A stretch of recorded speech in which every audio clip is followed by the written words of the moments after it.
성화에 대해서 말씀을 드리겠습니다. 성화는 칭의에 비해서 이해하기가 쉬운데요.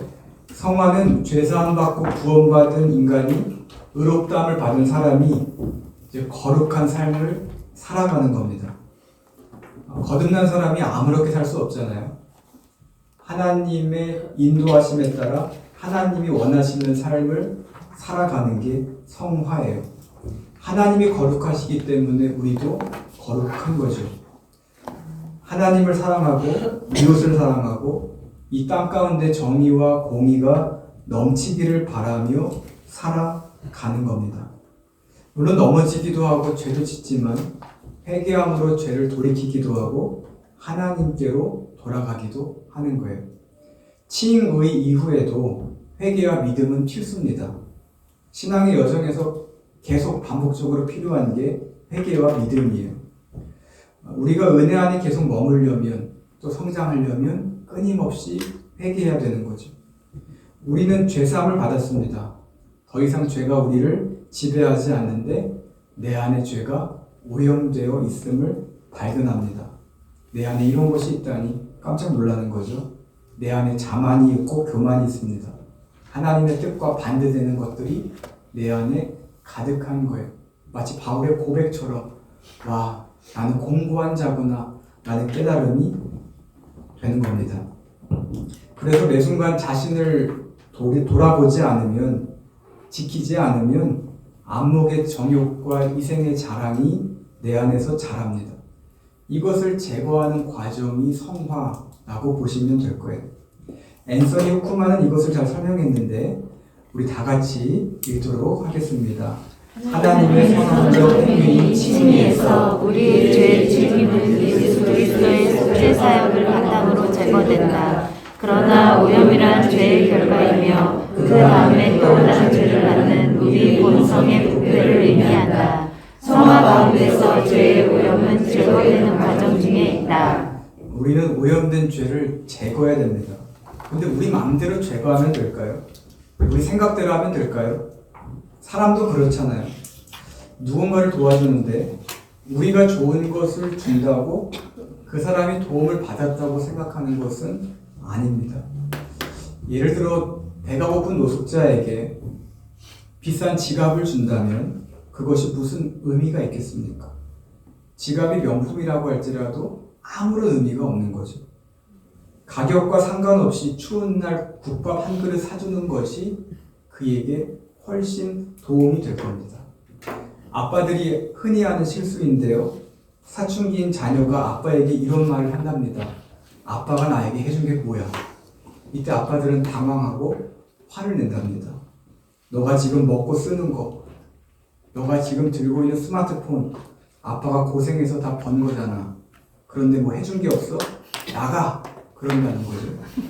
아빠 생각엔 안 해준 게 없는 거예요. 다 해줬어요. 최선을 다했고 원하는 대로 다 해준 겁니다. 그것을 옆에서 지켜보는 엄마의 마음은 어떨까요? 안타깝죠. 남편이 가정을 위해 열심히 일한 것도 압니다. 그런데 아이가 정말 원한 것은 아빠와의 관계라는 것도 압니다.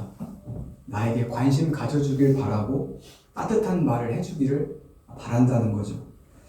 무라카미 하루키라는 소설가는 이런 말을 했습니다. 함께 걷는다는 것은 서로의 걸음을 맞추는 것이 아니라 그 속도를 이해하는 것이다.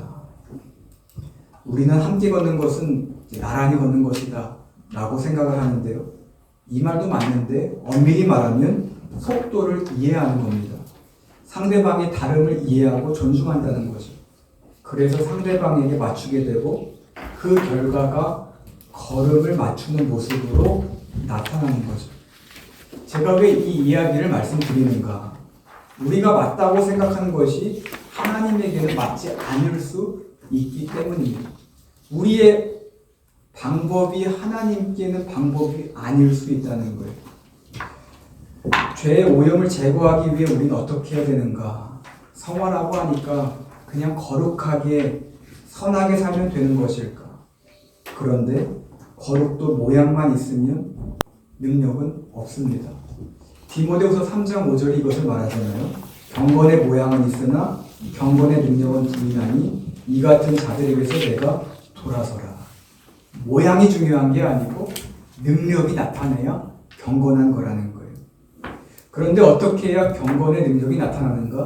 하나님을 신뢰해야 되는 거죠.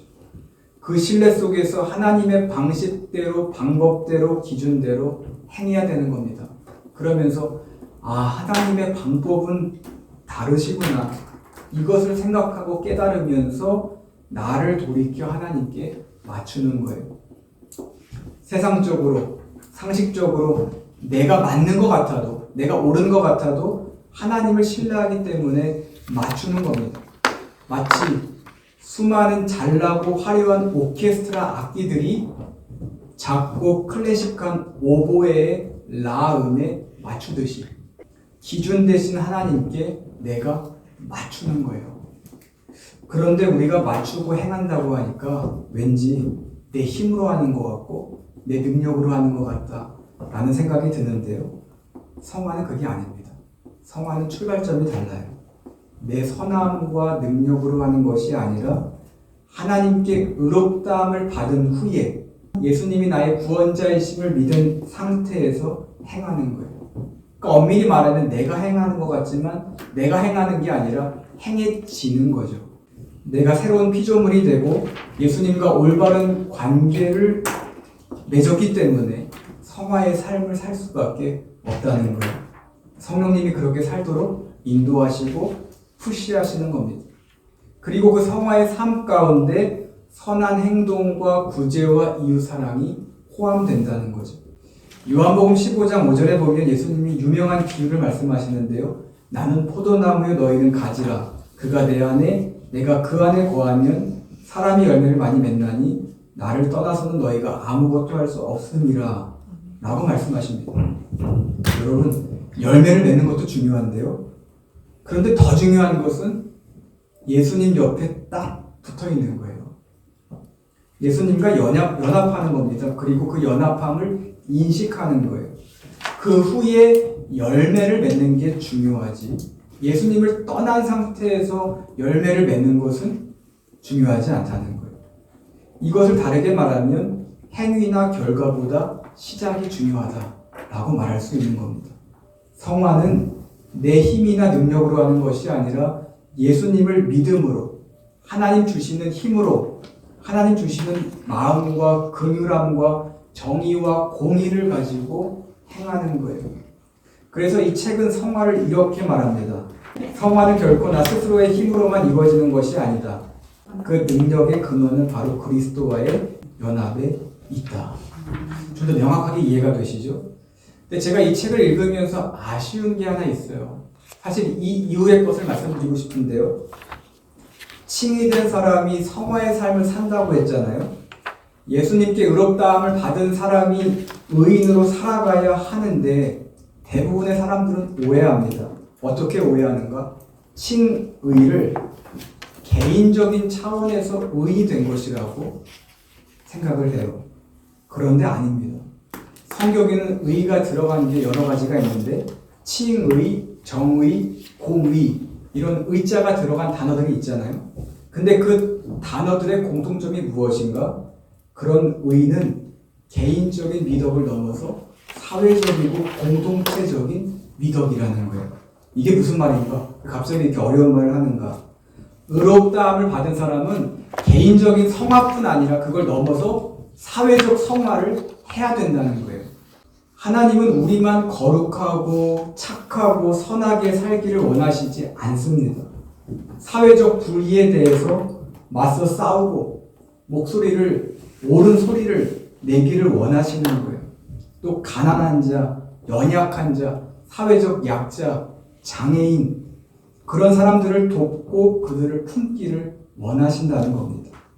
하나님은 우리만 하나님 잘 믿고 잘 먹고 잘 살기를 원하시지 않아요. 우리가 그리스도와 연합이 되어 있다면 그리스도가 어디에 계신지 볼 수 있을 겁니다.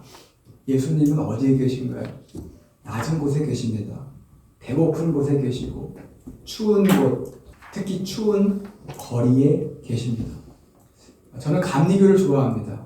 감리교 목회자 자녀이기도 하고 또 감리교 목사라 좋아하기도 하지만 제가 정말 감리교를 좋아하는 이유는 존 웨슬리가 사회적 성화를 강조했기 때문이에요. 웨슬리는 완벽주의자입니다. 원고를 잘 준비하고 그대로 설교하는 그런 학문적인 사람이었거든요. 옥스퍼드에서 공부한 지식인 엘리트였단 말이에요. 그런데 그가 성령을 경험하고 어떻게 하는가? 거리로 나갑니다. 술 마시고 감정이 고조된 곳에 갑니다. 광부들에게 갑니다. 그리고 복음을 전합니다. 그 당시 교회는 고상한 하이처치였기 때문에 가난하고 어려운 사람들은 함부로 예배 나올 수 없었거든요. 또 일해야 되거든요. 그래서 존 웨슬리는 어떻게 하는가? 사람들이 올 수 없다면 내가 간다. 그래서 거리에 나가고 술집에 가고 광부들에게 가는 거예요. 근데 그들에게 말씀을 전하는데 생각해 보세요. 길거리에서 사람들을 앞에 놓아놓고 설교하는데 이렇게 원고 놓고 읽으면 누가 듣겠습니까? 아무도 안 듣죠. 그래서 거기서 웨슬리가 깨집니다. 원고 없이 해야겠다. 성령이 주시는 말씀대로 전해야겠다. 그렇게 그는 원고 없이 야외 설교를 하기 시작합니다. 우리가 야외 설교하면 아무렇지 않지만 그 당시 존 웨슬리가 있었던 시대의 야외 설교는 정말 있을 수 없는, 어떻게 옥스퍼드 나오고 성공의 목사가 야외 설교를 할 수 있냐? 라는 말을 들을 정도였거든요. 설교하다가 사람들이 때리고 끌어내리고 술병을 던지기도 했습니다. 그렇지만 복음을 전하는 거예요. 그리고 실제적인 메시지, 그리스도인들은 돈을 어떻게 사용해야 되는가? 돈의 사용이라는 설교를 하기도 했고, 그리스도인들은 어떻게 살아가야 되는가? 삶의 실제적인 메시지를 전하기도 했어요. 또 그 당시에는 산업혁명이 막 일어났거든요. 산업혁명하면 경제적으로 발전했겠다 그렇게 생각하지만 그 이면에는 노동력 착취가 있었습니다. 일하다가 다쳐도 치료받기 힘든 때가 그때였어요. 그래서 웨슬리는 어떻게 했는가? 자기가 의료를 공부해서 가난한 사람들을 치료해 주었습니다. 의료 시스템이 부족하기 때문에 직접 찾아가서 의약품을 주기도 하고요. 건강관리 방법을 알려주기도 했어요. 또 그걸 책으로 만들어서 사람들에게 배포하기도 했습니다. 그러니까 존 웨슬리는 신앙을 가르치는 것만으로 충분하지 않다. 육체적인 질병도 치료해야 된다. 라고 생각을 한 사람이에요. 제가 왜 사회적 성화를 이야기하면서 웨슬리 이야기하는가?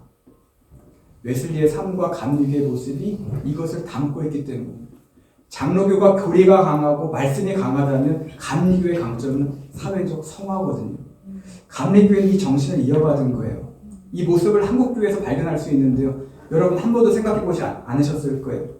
지금은 우리 꿈의 교회처럼 신도시에 종교 부지 받아가지고 좋은 위치에 있는 감리교회도 많이 있습니다.